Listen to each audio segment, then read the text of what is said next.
Welcome back to Every Disney Movie Ever. My name is Jess and I'm watching Every Disney Movie Ever. Today I'm going to talk about Napoleon and Samantha. Napoleon and Samantha is a 1972 theatrical release. It's directed by Bernard McEveety, who is Vincent's brother. Vincent has done a ton of Disney films.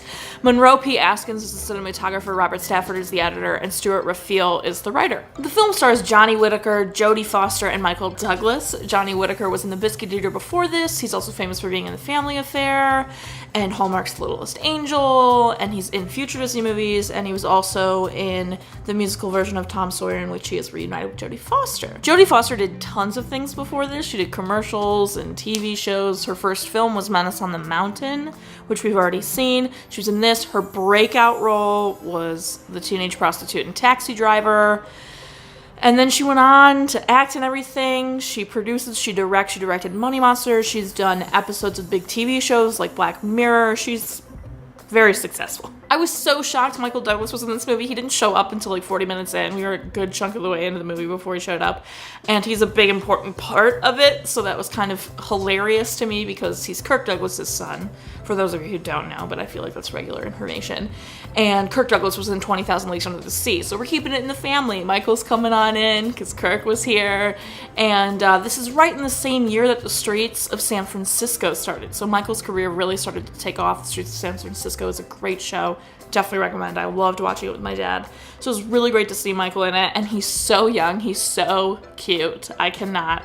And I really loved his part in this movie. It was really great to see Michael Douglas in a Disney film, because that's not what you think. As I've been doing this, I've noticed one name in the credits over and over again. I don't know if it's been every single time, but it's definitely been close to every single time. And that name is Evelyn Kennedy. She's the music editor on almost every Disney film I have watched.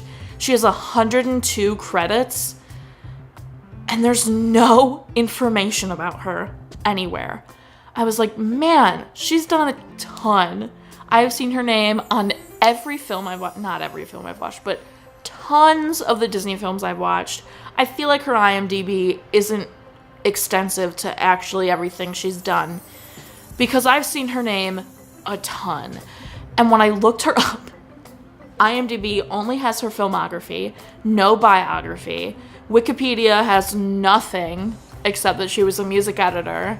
And that makes me really sad. She was obviously a huge part of Disney's films. And there's no information on her, just that she was a music editor. That's it. And I'm like, she's been on everything. I feel like that's so impressive and so important. And there's nothing. There's nothing on her.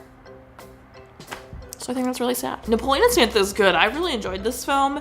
It is about two kids, Napoleon and Samantha, and how they deal with life and death and the outdoors and just the elements, all with a lion. Napoleon and his grandfather inherit this lion from a retired circus clown, and the film is not about the lion. The lion is the main character, but it's not about the lion. It's about Napoleon dealing with his grandfather's death and not wanting to go into an orphanage. But the lion is present for all of it. The movie sounds ridiculous, and I mean, fair. But it was really entertaining. I was in for all of it. I was so into the story. The cinematography and all of that was pretty average for like the other films that have been around this time, but the story was really good. I really had a great time watching this movie. It was emotional, it was dramatic, but nothing too much. The scene where Napoleon's grandfather dies is so sad. I did not cry, which I'm surprised I didn't, but I think I didn't cry because I was just shocked. I was shocked at how they were doing it. I was shocked at just like, this is really sad. Like, ooh, I have it for you. Gee, I hope your grandpa's feeling better. Yeah, I'm gonna go in and see him right now. Go feed Major Little Lady.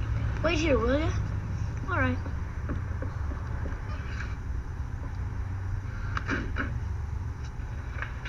Grandpa, I'm home.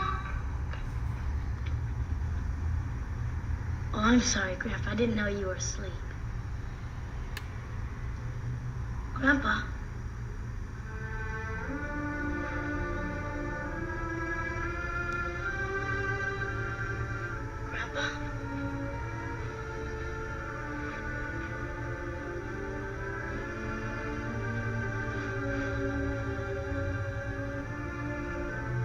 Remember, son, it's nothing to be frightened about.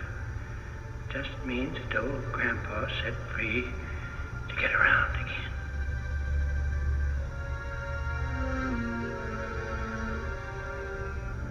Napoleon's parents are not in the picture, and they're never really spoken about. Napoleon says he's never known someone that has died before, which led me to believe that his parents are not dead, they just left. But his grandfather says his uncle is his only living relative. So I'm not counting his parents because we don't know if they're dead. I believe they aren't because he said he didn't know anyone that's ever died before. And I'm not going to count the grandparent as a parent death. I love Napoleon and Samantha's friendship in this film. It is never assumed that they'll get together in the future. It's never assumed that one of them has a crush on the other. It really just is them being best friends, and he's not mean to her, she's not mean to him. She's, doesn't take being bullied really, and I just love their friendship in this film because nothing is assumed about it being futurely romantic, which is so fantastic.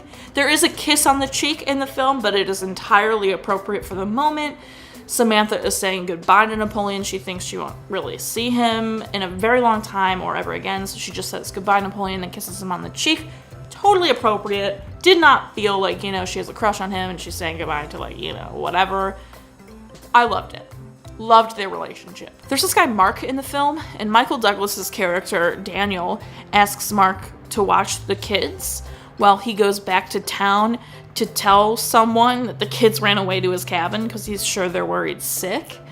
And I was like, Mark is a shady hoe. I don't know how or why, but he reminds me of a serial killer.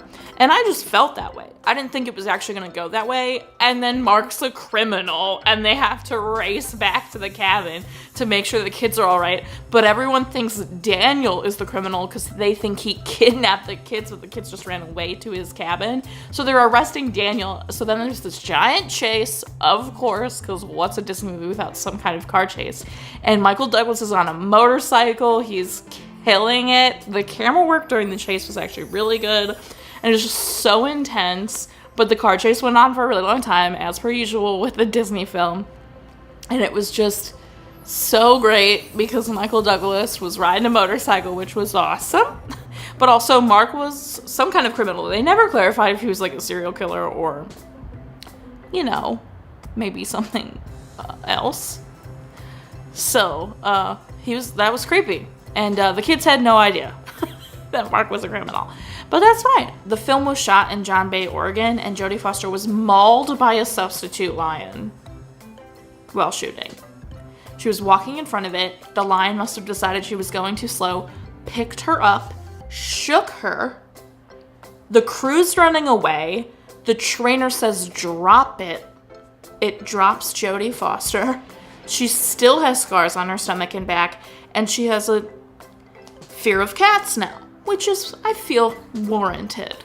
Substitute lion, not even the real lion. And I'm like, did she have to keep shooting this movie? Like, were they done? Was it the last day? Or did she have this fear of cats and still had to keep shooting the film? Because if so, oh my goodness, no wonder she's deathly afraid of cats. Like, that's horrifying. That's all I have for Napoleon and Samantha. By no means is it Mary Poppins or those Callaways, but it was really enjoyable. Looking back, I really liked watching it. I think it was a really compelling story. So I think I'm gonna give it 7 lions out of 10. Our total movie count is... Parent death toll and crack count are still the same. If you want to keep up with what movie I'm watching when, follow me on Instagram or Twitter and you'll find out what movie I'm watching when. I put out videos every Monday and Friday. I also have started weekly vlogging, so let me know what you think about that. I'm entertaining the idea of doing a Q&A, so if you have any questions, send them my way via Instagram or Twitter or YouTube or whatever. Just get them to me. Okay, great.